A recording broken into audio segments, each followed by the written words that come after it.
Sun, then Rasu, Mercury. then Kosu. Venus. Then Earth. Us. That is Jasum. You are on Barsum, John Carter. Mars. I'm on Mars.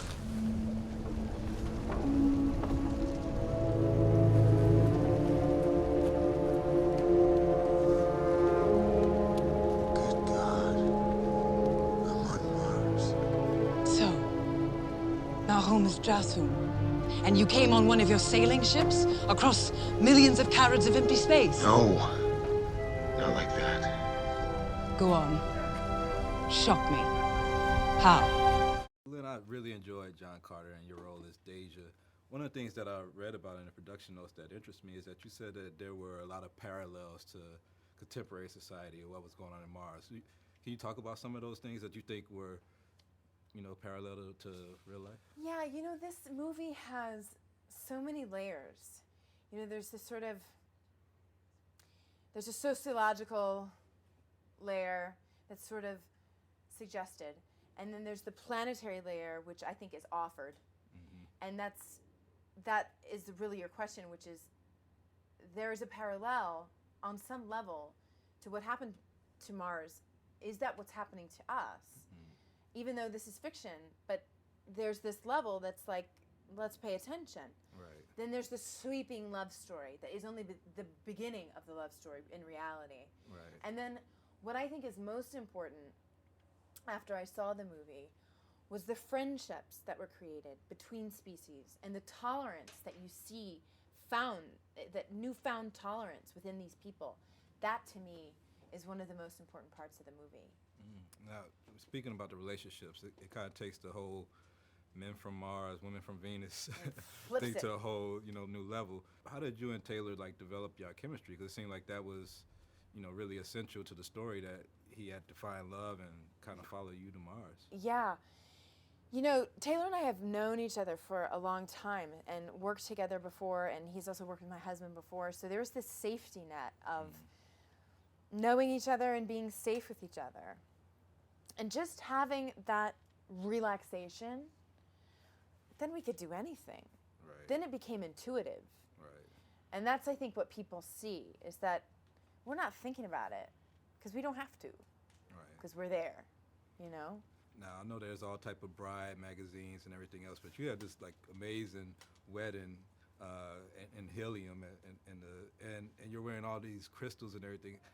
How much fashion sense do you think that the director had to have in the costume department had to have to design this spectacular gown that she was wearing with all these crystals? Mayas Rubius is her name, and she collaborated with Andrew, and they wanted to. Well, first of all, the wedding dress is Zadangan. It's from the red warring side.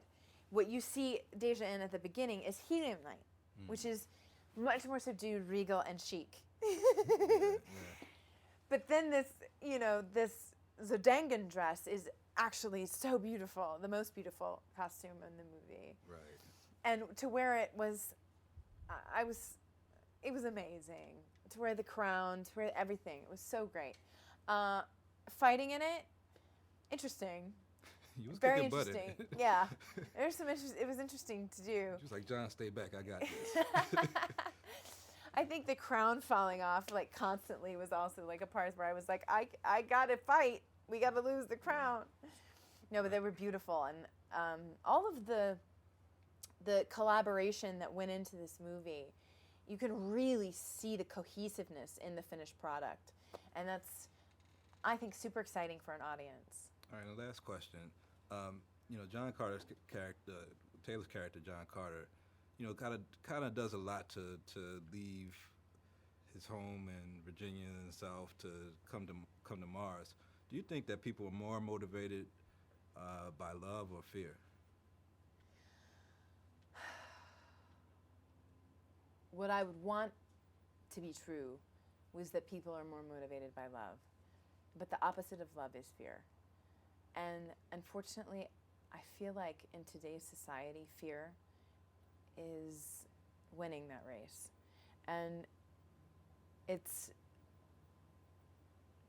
all you can do, really, I think, at the end of the day. Of course, there's many things you can do, but personally, at the end of the day, is make sure that you are living in self-love. And it's that work, that we are a microcosm of the macrocosm. And if you start with yourself, that's the first step.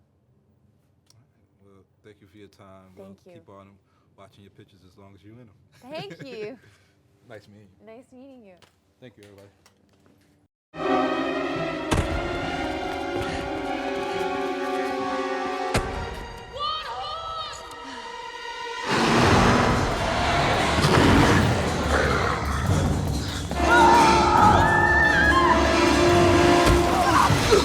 Dr. Solchat!